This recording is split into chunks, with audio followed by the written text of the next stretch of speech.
warahmatullahi wabarakatuh. Bismillah, alhamdulillah, hamdan wa syukron laka ya Allah. Salatan wa salaman alaika ya Habiballah, amma ba'da.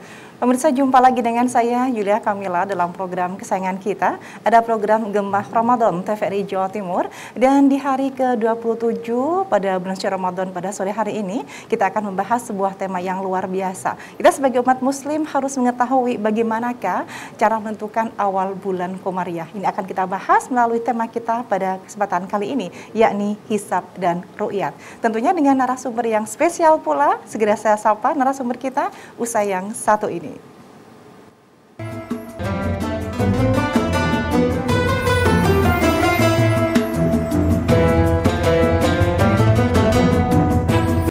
Baik pemirsa, kita akan segera menyapa terlebih dahulu narasumber spesial yang telah saya sebutkan tadi. Ada Kasih Kemasjidan Hisab Ru'yat dan Bina Syariah pada kantor wilayah Kementerian Agama Provinsi Jawa Timur, yakni Gus Muhammad Fauzi SAG MHI. Assalamualaikum Gus Fauzi. Waalaikumsalam warahmatullahi wabarakatuh. Apa kabar ini? Baik, sehat. Sehat. Sehat. Berikan pencerahan kepada jamaah masih. Selalu. Alhamdulillah. Baik, Gus Fauzi, ini kita punya tema yang sangat menarik, hisab dan ru'yat. Ini tentunya pada bidang jenengan ya ini ya, di Kanwil ya? Kebetulan di bidang saya. Baik. Kita punya hisab ru'yat tema kita. Kita sering mendengar bahwa ada hisab dan ru'yat. Gitu. Bisa disampaikan kepada pemirsa apa sih sebenarnya pengertian dari masing-masing istilah tersebut? Baik, itu ada hisab dan ru'yat. Hisab ru'yat, kalau sekarang di Kementerian Agama itu adalah hisab ru'yat itu dijadikan satu, tidak dipisah. Kalau hisab sendiri itu hitung ya, menghitung. Jadi ilmu hitung. Baik. Menghitung seperti mulai hitung awal waktu sholat, hitung arah kiblat, hitung awal bulan Komariah, hitung gerhana dan sebagainya. Kalau ru'yat itu mengobservasi, membuktikan dari hasil hitungan itu benar dan tidak dan hasilnya seperti apa. Itu di ru'yat, diobservasi secara langsung, itu ru'yat. Jadi sekarang itu hisab ru'yat itu tidak harus dipisahkan, tapi justru disatukan. Kalau ru'yat tanpa hisab itu konyol ya. Jadi kalau ru'yat tanpa hisab ngawur, hilal ada di mana? Angger nguasno. Akhirnya nggak karo-karuan, itu bisa-bisa lampu kapal oh itu hilal, padahal bukan hilal tapi lampu kapal ya. Arahnya tidak tepat ya. Jadi harus dihisab ketinggiannya berapa, arahnya di mana dan seterusnya, itu harus dihisab ya. Intinya ini harus selaras begitu. Ketika selaras. ada hisab ada ru'yat. Betul. Dan hisab sendiri itu dilahirkan oleh ru'yat. Jadi dari beberapa kali observasi dari tahun ke tahun dan seterusnya, data-data dikumpulkan menjadi data hisab. Akhirnya itu menjadi pedoman dalam ilmu hisab. Jadi ilmu hisab itu lahirnya dari ru'yat. Ya. Artinya yang lahir terlebih dahulu itu adalah ru'yat. Ru'yat melahirkan hisab. Tapi kedua-duanya tidak boleh dipisah, harus tetap menyatu. Sehingga nanti ilmu hisab ru'yat bisa berkembang. Kalau dipisah maka tidak akan bisa berkembang. Oke. Baik. Kalau bicara hisab sendiri ini Gus Fauzi, artinya begini, di zaman Rasulullah itu kalau bicara hisab dan ru'yat, apakah sudah dilakukan kah? Belum. Kalau zaman Rasulullah memang tidak melakukan hisab. Tapi ru'yat saja. Hisab. Belum ya. Karena Rasulullah mengatakan nahnu ummatun ummiyun la naktubu wa la naksubu. Jadi kami adalah umat yang ummi, tidak menulis dan tidak bisa menghitung gitu. Jadi makanya di dalam hadis Nabi itu dikatakan untuk penentuan awal bulan Komariah itu sumul ru'yatihi wa afdiru ru'yatihi. Melihat hilal itu sebagai sebagai penentu besok itu tanggal 1 atau belum. Ya. Baik. Tadi menarik ketika disampaikan oleh Gus Fauzi tadi bahwa hisab ini tidak akan pernah terpisah dari ru'yat begitu. Artinya ada hitung-hitungan, ada matematikanya begitu. Iya, betul. Juga di dalamnya ada mengetahui arah kiblat. Betul. Jadi bahasan di dalam hisab ru'yat itu banyak. Yang pada intinya ada beberapa, yaitu hisab awal bulan Komariah dan serta ru'yat ya. Kemudian hisab dan pengukuran arah kiblat. Kemudian hisab dan pembuatan jadwal waktu sholat, jadwal imsakiyah. Kemudian hisab dan observasi gerhana. Jadi itu hisab gerhana matahari maupun bulan. Ini cakupannya banyak gitu ya. Itu hisab ru'yat. Baik. Yang kita ingat itu kan hanya selalu awal bulan Komariah. Awal bulan Ramadan, kapan datangnya Syawal gitu aja. Betul. Dan itu memang momen yang ditunggu oleh umat gitu ya. Dan kalau terjadi perbedaan dulu tapi itu menjadi heboh, tapi insya Allah sekarang sudah terbiasa umat kita. Jadi di era keterbukaan ini sudah terbiasa sehingga itu tidak menjadi permasalahan yang serius gitu di kalangan umat gitu. Baik, luar biasa. Nah, ini ada nggak Gus Fauzi, kalau kita bicara hisab begitu, ataupun bicara dengan ru'yat, mungkin ada syarat khususkah, atau di mana dibutuhkan apa sih ketika kita jadi seorang peru'yat, atau ada sarjana ahli ru'yat begitu misal? Oh iya, ya memang semuanya. Pertama yang untuk ru'yat sendiri ada persyaratan memang. Pertama memang harus disiapkan data hisab dulu ya. Kemudian peru'yat ini harus sudah ahli ya. Tidak ahli boleh, makanya mereka belajar ikut ru'yat bersama-sama. Maka kita siapkan yang namanya peralatan hisab ru'yat atau perangkat hisab ru'yat, mulai teleskop, teodolit, kemudian benang azimut, gawang lokasi dan sebagainya. Nah, terutama benang azimut dan gawang lokasi ini bagi peru'yat pemula ini bagus. Untuk gawang lokasi untuk melatih kalau ketinggian hilal sekian itu berapa tingginya dan sebagainya. Dengan jari bisa diukur itu karena terlokalisir ya, di situ dengan gawang lokasi itu dan seterusnya. Ini sudah di samping melatih para peru'yat pemula, di sini juga kita ru'yat sungguhan bagi yang sudah ahli ya. Kemudian kalau sarjana ya banyak sekarang sudah sarjana hisab ru'yat atau sarjana ahli falak itu banyak. Sarjana falak itu banyak ya. Karena apa? Karena perguruan tinggi Islam sudah banyak membuka jurusan tentang hisab ru'yat atau hisab ilmu falak gitu ya. Rata-rata laki-laki perempuan itu ya Gus? Ya banyak, laki perempuan. Oh, laki perempuan. Bahkan yang pemecah rekor itu ketika observasi atau ru'yat gerhana di 8 Pasuruan, itu yang hadir yang tercatat 1.400 orang. Subhanallah. Laki perempuan tua muda, baik dari akademisi maupun masyarakat umum, anak sekolah dan sebagainya hadir tumplak-tumplak di situ. Nah, itu aktivitas apa di sana itu Gus? Untuk observasi gerhana matahari waktu itu, gerhana matahari total. Dan kita streaming, kita pasang 13 teleskop waktu itu. 13 teleskop yang ada di bawah, kemudian di atas itu yang tanam itu ada 2. Kemudian ditambah 1 lagi teleskop di atas. Jadi ada 16 total teleskop waktu itu di lapangan. Nah, itu ada 1.400 peru'yat. Itu pemecah rekor itu. Masuk muri itu. Pada tahun berapa itu? Tahun 2015 ya Allah. 2015. Ya. Nah, ini artinya apa? Masyarakat, geliat masyarakat sudah sangat tinggi tentang hal itu. Baik remaja, tua atau apa. Jadi dari berbagai elemen itu sudah giatnya sudah sangat tinggi. Nah, ini sebenarnya kita syukuri dan betul kita kembangkan, kita fasilitasi, kita dukung untuk terus berkembang sehingga tidak hanya berhenti untuk kepentingan ibadah tapi juga kepentingan ilmu untuk penelitian-penelitian ke depan itu penting. Baik. Gus Fauzi, kalau kita bicara peralatan antara hisab dan peralatan ru'yat, ini sama apa enggak ya?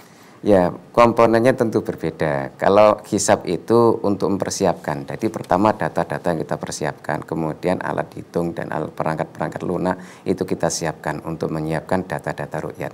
Nah, ru'yat itu nanti data sudah tersaji, sudah siapkan.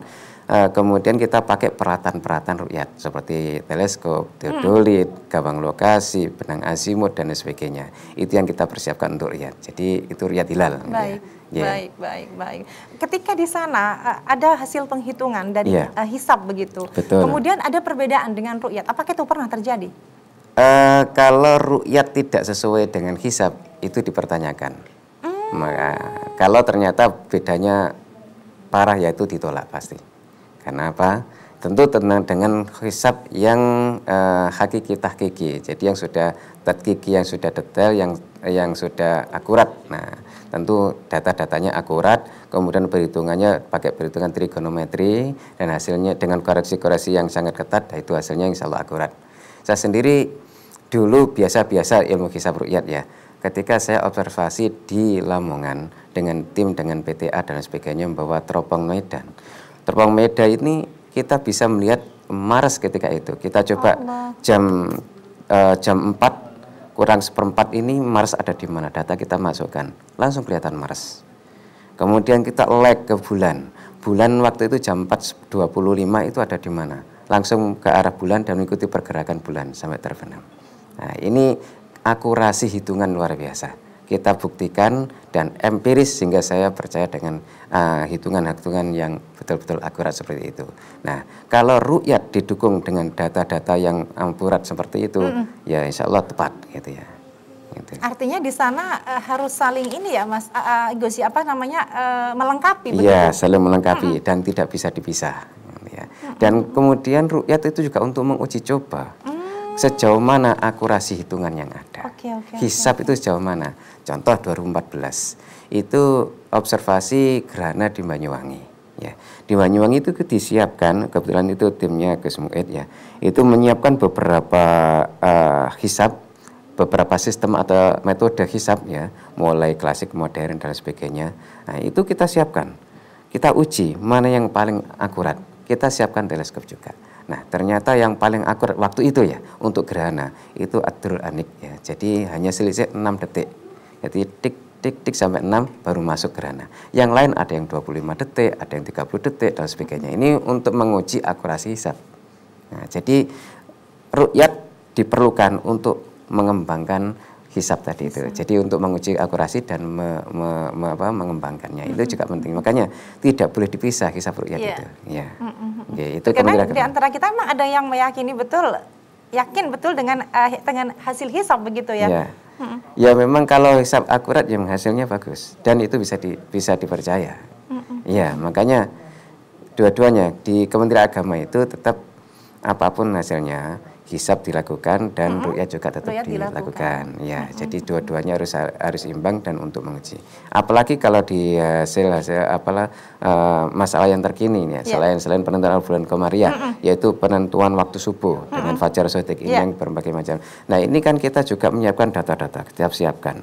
Cuma waktu itu fajar shodiq kelihatan jam berapa, jam berapa atau ketinggian matahari waktu itu ketinggian berapa, ini kan perlu diuji coba. Fajar shodiqnya. Fajar shodiq itu contoh, ini observasi atau ru'yat fajar shodiq. Ini menguji coba data, kemudian mengakurasi dan mencari data-data lebih akurat yang terkini gitu ya. Itu diantaranya. Baik. Ketika saat melakukan ru'yat begitu, Gus Fauzi, di sana ketika alatnya sudah lengkap begitu ya, tentunya apakah ada tempat atau fasilitas khusus yang bisa orang itu melakukan pengamatan, observasi begitu pada saat ru'yat begitu? Ya, baik. Memang tempat pengamatan khusus ada, namanya titik lokasi ru'yat, tetapi memang keberhasilan ru'yat tidak hanya pada hasil hisab dan alat yang ada, tetapi kondisi atmosfer juga sangat menentukan. Ya, maksudnya atmosfer itu cuaca? Iya, jadi kadang-kadang di sana itu ada yang polusi cahaya sehingga itu mengganggu ketajaman mata atau peralatan dalam menangkap hilal. Yang kedua adalah polusi udara. Kalau dekat dengan banyak perusahaan, ini asapnya juga mengganggu, gitu ya. Kemudian ketiga, kami mencoba membandingkan dari tahun 95 sampai 2020 ini ada berapa tahun itu kita coba antara di pantai dengan di bukit itu berbeda. Lebih jernih atmosfernya itu di bukit. Di pantai dengan di bukit. Di bukit. Iya, jadi kepekatan uap air laut itu juga mengganggu. Mengganggu ya. Cuma kadang-kadang bukit itu ada yang mengganggu pandangan itu putih-putih itu. Awan? Awan atau kabut. Nah, kabut ya, kadang awan hitam itu lewat. Itu yang kadang-kadang mengganggu. Tetapi secara umum atmosfernya lebih bagus, bersih dari polusi cahaya, bersih dari polusi udara, dan itu lebih membuat kita lebih bisa enak melihat hilalnya, lebih terang, lebih jelas gitu ya. Itu kalau di bukit biasanya begitu. Tapi ya tergantung juga karena kondisi alam itu awan juga kadang-kadang di bukit juga tebal, di pantai tidak begitu, nggak mesti. Masya Allah. Baik. Ternyata banyak hal yang dipelajari. Banyak hal. Oke, nanti kita kaji lagi Gus Fauzi usai jeda, dan kita akan kembali tentunya di program Gemah Ramadan TVRI Jawa Timur dengan saya Yulia Kamila. Dan jangan lupa acara Gemah Ramadan TVRI Jawa Timur ini bekerja sama dengan kantor wilayah Kementerian Agama Provinsi Jawa Timur. Kita akan hadir kembali usai jeda dengan saya Yulia Kamila.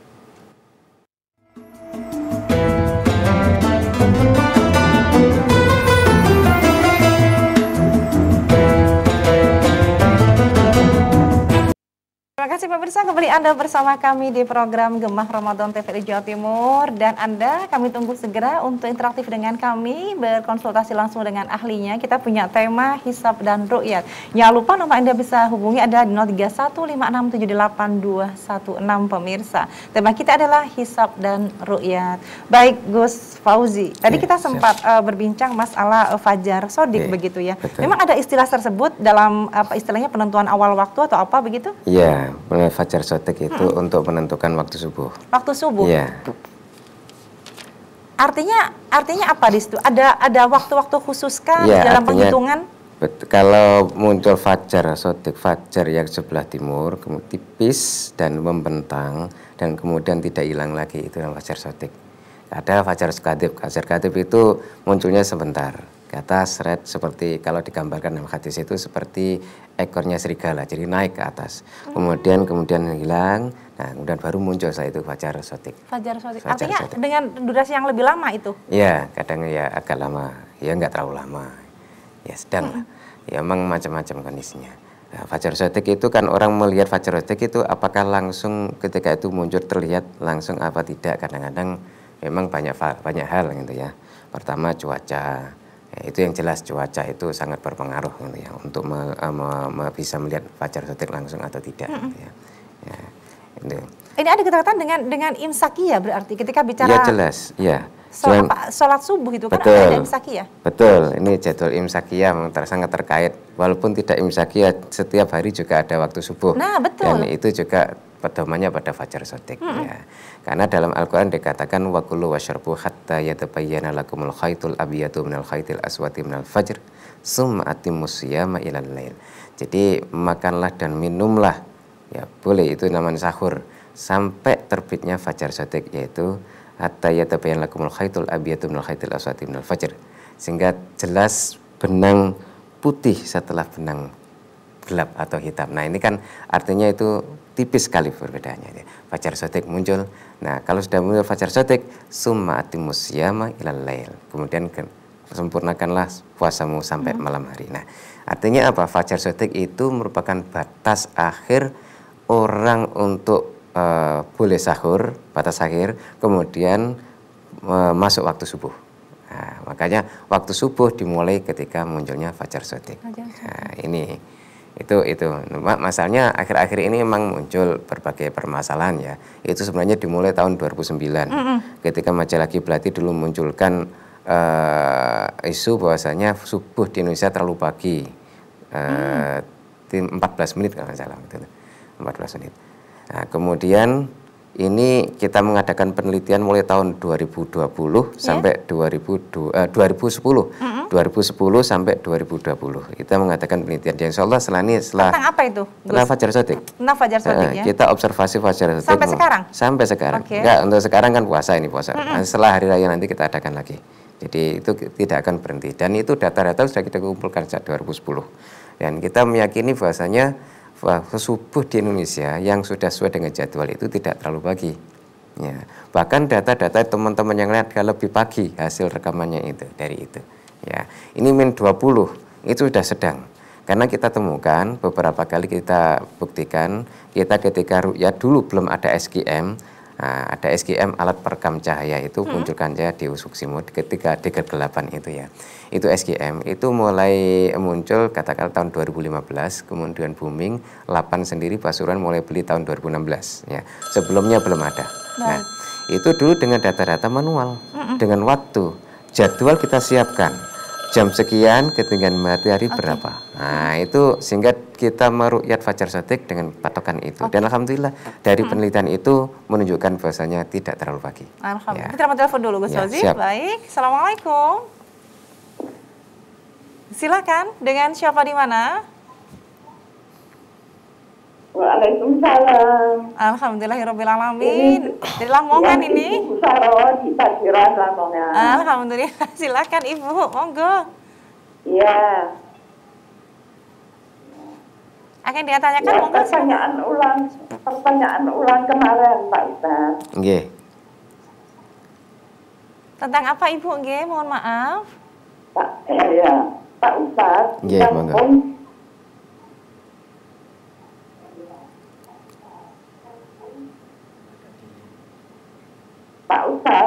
kampung atau desa saya itu kalau bulan puasa itu takmir dan pengurus musola itu mengidarkan amplop di setiap rumah-rumah, dan isi amplop itu minta sedekah atau jariah atau zakat mal atau infak dan sebagainya. Tiba-tiba ada satu musola itu yang sudah mengambil amplop di setiap rumah atau masyarakat tadi dapat amplop 300 amplop. Terus amplop itu diserahkan kepada Pak RT. Udah diterima amplop itu. Terus amplop itu sudah diterima. Terus amplop itu bilang semua di rumah Pak RT. Pertanyaan, apakah Pak RT harus mengganti isi uang di dalam amplop itu, sedangkan belum tahu jumlah uang yang di dalam amplop itu, Pak Ustadz? Sekian, terima kasih atas jawaban yang akan disampaikan. Assalamualaikum warahmatullahi wabarakatuh. Waalaikumsalam warahmatullahi wabarakatuh. Ini pemirsa Setia TVRI Jawa Timur, Gus Fauzi dari Lamongan. Ini pripun sedikit dari Gus Fauzi mungkin. Ya, dulu dari Tepah juga ya. Ya, memang dulu Tepah. Oke, jadi amplop zakat atau sedekah yang dikumpulkan di Pak RT ya. Biasanya kan di masjid atau di musola gitu ya, di masjid atau di musola. Kalau nggak ada masjid, di musola dikumpul ada amil zakat, di sana dibentuk panitia. Betul. Untuk, nah itu lebih enak. Jadi yang menyaksikan juga banyak, yang menghitung juga banyak, sehingga yang menjaga juga banyak, yang menyalurkan juga siap. Betul. Nah itu lebih enak daripada nanti dikumpulkan pada satu orang, yang apalagi ketua RT, kemudian nanti berapa juga nggak tahu. Betul. Dan ini kan, dan jangan-jangan itu juga isu kan nggak tahu juga gitu ya. Ini juga repot nanti ya. Jadi itu nanti ditelusuri kebenarannya seperti apa itu dulu. Baik. Nggih, demikian penjelasan dari narasumber ya yang ada di Lamongan. Kita kembali ke pembahasan tadi ini, Gus Fauzi. Itu kan dilakukan secara manual begitu tadi. Ini bagaimana hasil? Ya, hasilnya secara manual kita berpedoman ada data ya. Kita menyiapkan data bahwa jam sekian ketinggian matahari sekian. Sampai pagi sampai matahari itu kita siapkan semuanya. Nah, ketika kita lihat set itu hilal, itu fajar sodik. Fajar sodik mulai menyising kelihatan agak putih di sebelah timur, kemudian sudah batas ufuk atas dan bawah sudah kelihatan. Jadi laut dengan langit sudah terlihat sirih. Nah, ini sudah kelihatan, ini fajar sodik. Nah, itu jam berapa? Kemudian kita cocokkan itu ketinggian matahari waktu itu berapa ketinggiannya. Ini kita sudah buktikan waktu itu. Bahkan ketika sama Pak Salam, Pak Dr. Salam Nawawi itu ya, itu di Probolinggo ketika itu saja ada dua mobil ke sana, satunya ke arah agak timur, ke saya waktu itu dengan beliau ke agak barat dikit ke tepi pantai. Itu -19, sebelum -19 sudah ada sebenarnya, tapi ini terganggu sama cahaya kapal sebelah kanan. Kami ragu apakah ini cahaya kapal, bias cahaya kapal. Tapi ternyata semakin lama semakin jelas, oh ini ufuk. -19 sudah kelihatan, ufuk sudah garis sudah kelihatan. Nah, kemudian -18, 17 sudah air di sekitar kita sudah kelap-kelip sudah memantulkan cahaya. Nah, ini berarti sudah cahaya fajar awal bukan sekarang tapi tadi -19. Nah, bahkan 19 kurang sudah muncul. Kemudian kita coba di tempat lain di Banyuwangi. Waktu dulu itu sudah meyakinkan, oh berarti tidak terlalu pagi. Ternyata pada akhir-akhir ini dengan alat SGM bisa kita rekam. Nah, terakhir tahun 2020 kemarin kita ke Banyuwangi 2 kali mendapatkan kebukti bahwasanya di sana terekam -20, bahkan sebelum -20 sudah terekam adanya fajar sodik. Kemudian di Mbawian, Gus Muid, Pak Inwanuddin dan lain-lain itu tidak hanya merekam sebelum -20.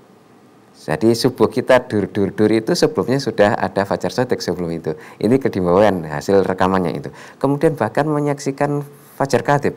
Beliau menyampaikan begitu jelas. Kenapa? Di bawah itu ufuk atmosfernya bagus, bersih, tidak ada polusi cahaya, tidak ada polusi udara. kemudian tidak ada gangguan apapun di sana, sehingga bisa jelas sekali bisa melihat ke sana. Masih asli gitu ya. Cuma nyebrang jauh gitu ya, jauh karena pulau terpencil. Nah, ini kita bisa menyaksikan waktu itu. Nah, insya Allah nanti sebentar lagi kita akan menuju ke Banyuwangi, kemudian ke Ponorogo, ke Sampang, ke Sumeneb, dan juga insya Allah juga ke Bawean gitu ya, untuk observasi fajar shodiq. Nah, ini di samping itu teman-teman di luar sana itu di Labuan Bajo, di NTB, kemudian di NTT, kemudian di Klaten dan lain-lain, ini juga membawa hasil bahwasanya mereka berhasil merekam fajar shodiq waktu itu. Awal fajar shodiq ternyata ada yang min 20, sekian, bahkan ada yang min 21.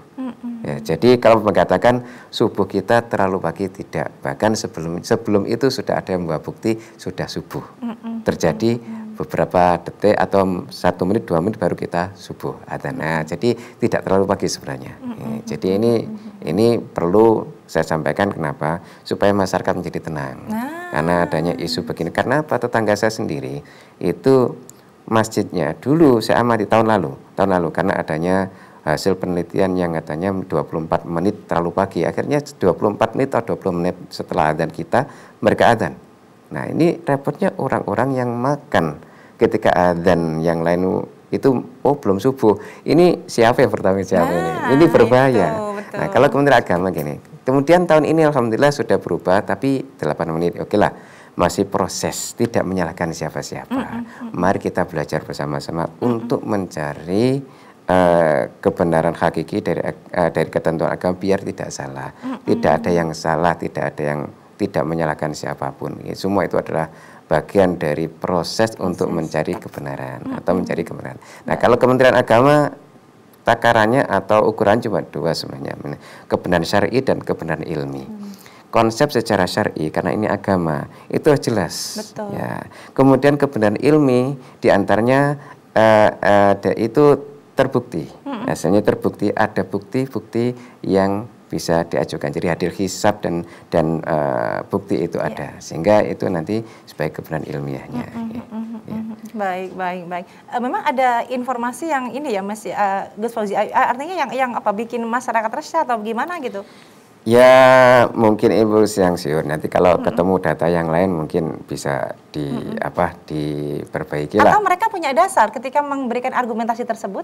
Ya, mungkin dasar ada. Ya, kita tidak memungkiri mereka punya dasar. Tapi belum tahu hasil penelitian yang lain. Ya, jadi saya tidak butuh dikaji ya, Gus ya? Perlu dikaji. Jadi combine antara satu dengan lain, data satu dengan data yang lain itu perlu dikumpulkan, jadikan satu dan dibahas menjadi satu.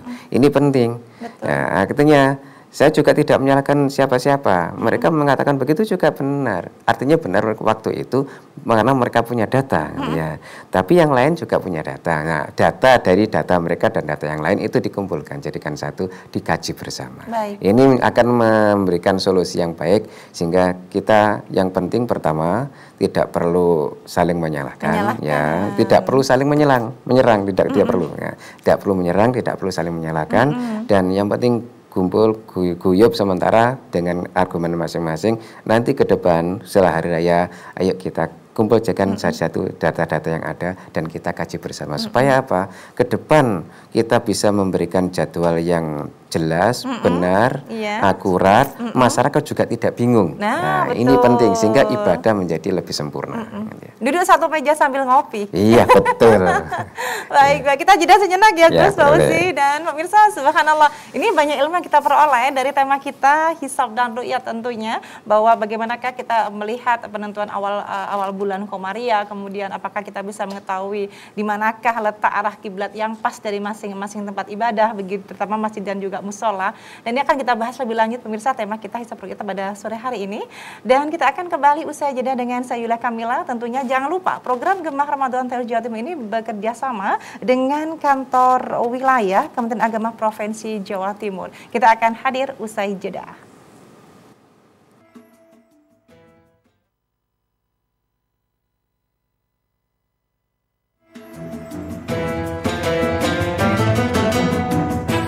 Terima kasih pemirsa, kembali Anda bersama kami di program Gemah Ramadan TVRI Jawa Timur. Kembali bertemu dengan saya Yulia Kamila dan juga narasumber saya ada Gus Fauzi, merupakan Kasih Kemasjidan dan Hisab Ru'yat Bina Syariah pada Kantor Wilayah Kementerian Agama Provinsi Jawa Timur pemirsa. Kembali tatip Anda kami tunggu di 031 5678 216. Tema kita Hisab dan Ru'yat. Gus Fauzi, tadi sudah disampaikan banyak hal. Kita akan berbicara masalah awal bulan Komariah begitu. Ini kan biasanya kalau awal bulan Komariah kan hubungannya kan dengan hilal begitu biasanya. Betul. Apakah benar? Hilal betul. Itu apa? Hilal itu merupakan secetek cahaya yang dipantulkan oleh bulan. Jadi yang tersinari matahari dan menghadap ke arah kita. Itu hilal. Jadi tipis sekali cahaya itu, bukan sinar, cahaya. Jadi matahari yang bersinar menyari bulan. Hanya saja posisinya tidak persis di hadapan kita. Nah, jadi kemudian yang menghadap kita yang tersinari cuma sedikit sehingga memantulkan cahaya. Cahaya itu tipis sekali, itu hilal. Ya. Ibarat bisa diibaratkan seperti aliskah atau iya, apa seperti bulan sabit alis, begitu? Seperti betul, bulan sabit itu terlalu tebal. Alis yang tipis tapi tidak tengkurap. Kalau alis kita kan tengkurap ini. Ini alisnya bisa terlentang, bisa miring ke kanan, miring ke kiri gitu. Oh gitu. Iya. Baik. Enggak seperti alisnya manusia ya. Iya.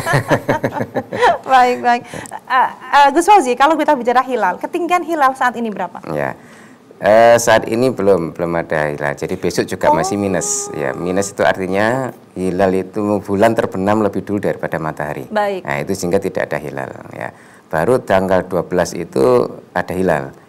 Jadi tanggal 12 terjadi istima jam 2 pagi ya. Kemudian sorenya hilal sudah sangat tinggi. Artinya hari ini belum ada hilal? Belum ada hilal. Oh, Masya Allah. Belum ada hilal ya. Itu bisa diamati, bisa muncul dalam setiap bulannya pada tanggal atau hari apa atau jam berapa? Enggak, itu sesuai dengan perjalanan. Jadi yang namanya bulan dan bumi serta matahari itu punya tempat posisi. Kalau bulan dihadap terhadap bumi, berarti posisi bulan terhadap bumi. Itu posisinya di mana? Nah, setiap waktu terus berubah, setiap hari berubah. Nah, terus kemudian ada posisi yang dimana sejajar matahari, bulan, dan bumi. Itu namanya konjungsi atau istima. Nah, mulai dari situ kita menghitung hilal, ketinggian hilal. Nah, terjadinya istima itu tanggal 12, jam 2 pagi. Nah, mulai itu kita... Berarti baru lusa ya artinya? Iya. Oh, Masya Allah. Jadi, kalau secara hisab dipastikan, itu 30 hari puasanya. Dan besokan harinya adalah hari raya. Gitu. Itu tanggal 12 baru terjadi istima jam 2 pagi. Nah, itu nanti harinya itu sudah cukup tinggi. Baik. Ketika menentukan awal bulan Komariah pun sama melakukan hal tersebut. Artinya titik konjungsinya juga harus sama seperti itu. Iya. Jadi setelah konjungsi atau setelah istima kita hitung, yang hilal baru kita ru'yat. Nah, kita ru'yat. Oh, baru diru'yat. Iya, setelah itu diru'yat. Diru'yat, ketinggian hilal berapa ketinggian hilalnya. Itu kita lihat apa kelihatan apa tidak.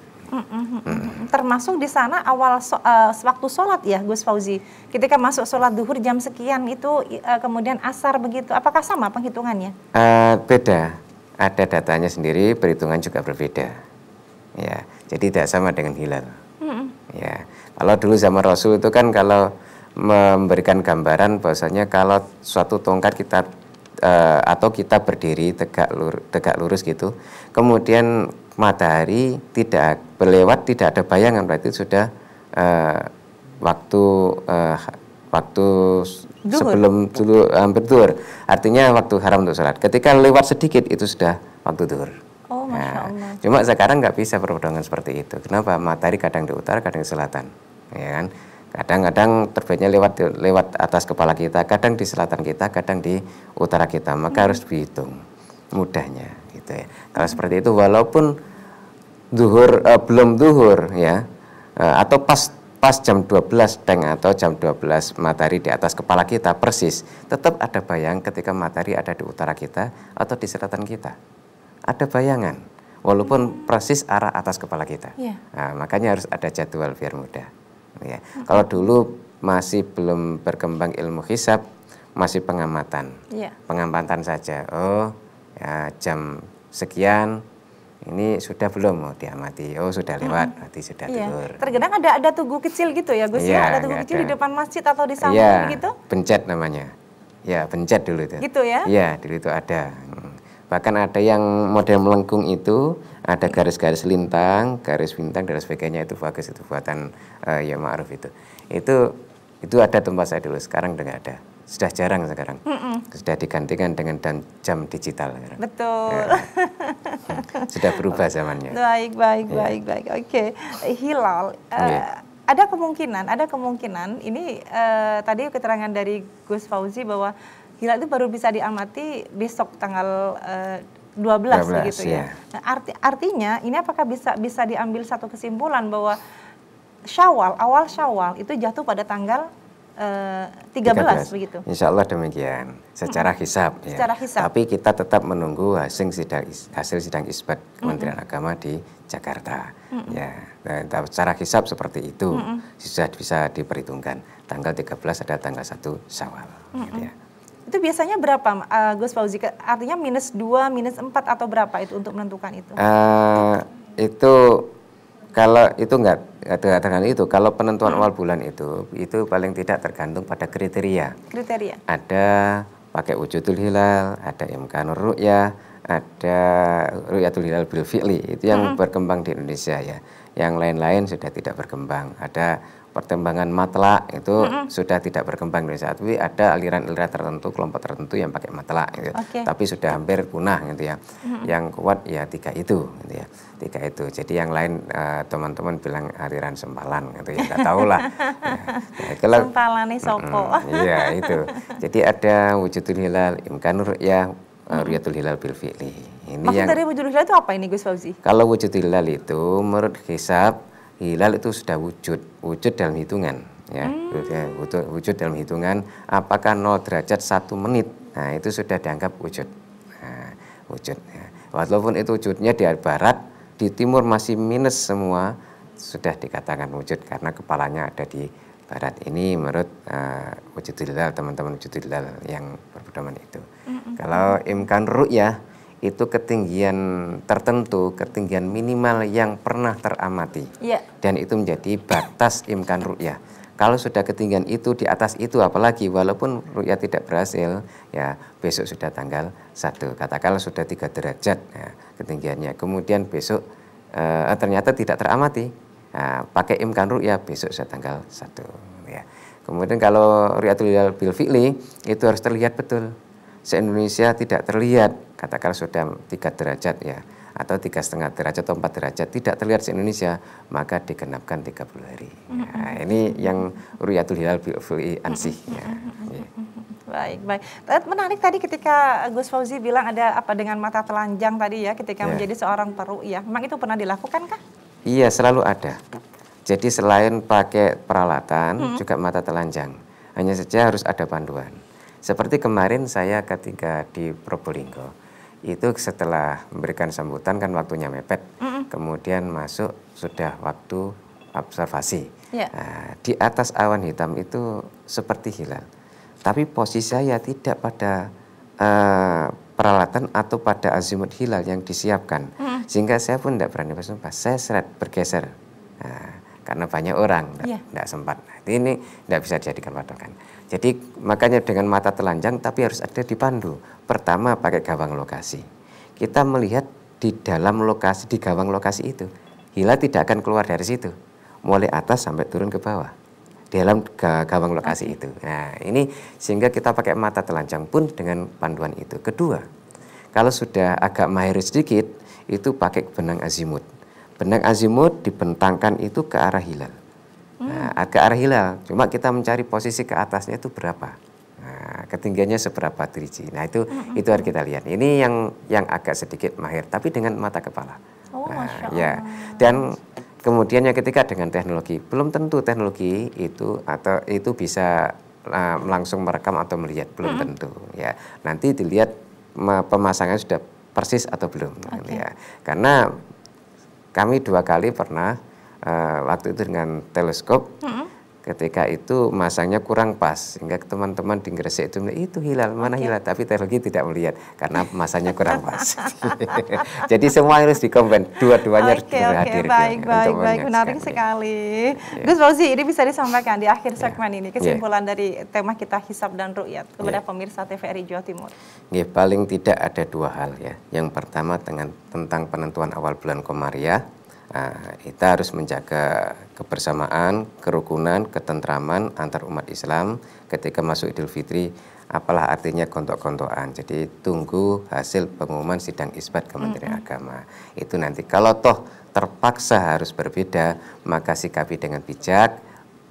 Untukmu beraya silakan, tapi yang lain jangan diganggu dan jangan ditaruh. Yang kedua adalah penentuan waktu subuh dengan fajar soteknya itu. Untuk sementara masih ada yang berbeda-beda, ya sudah, tidak perlu menyerang, tidak perlu menyalahkan satu dengan yang lain. Nanti ke depan kita harapkan bisa dikomunikasikan, dirumuskan dengan baik, sehingga nanti bisa memberikan ketenangan dan ketentraman pada masyarakat dalam melaksanakan ibadah. Baik, luar biasa. Terima kasih hadirnya di studio Gus Fauzi. Mudah-mudahan tetap sehat ya, dan berkah selalu. Baik, terima kasih. Dan pemirsa, alhamdulillahirrahmanirrahim, usai sudah diskusi kita pada kesempatan kali ini bersama dengan narasumber saya ada Gus Fauzi dan juga saya Yula Kamila segera pamit undur diri. Mudah-mudahan diskusi kita pada sore hari ini bermanfaat untuk kita semuanya. Terima kasih dan kita semoga bisa kembali berjumpa di tahun yang akan datang di program Gemah Ramadan TVRI Jawa Timur. Saya Yula Kamila segera pamit undur diri. Terima kasih dan wallahul muwaffiq ila aqwamit thoriq. Wassalamualaikum warahmatullahi wabarakatuh. Waalaikumsalam warahmatullahi wabarakatuh. Terima kasih.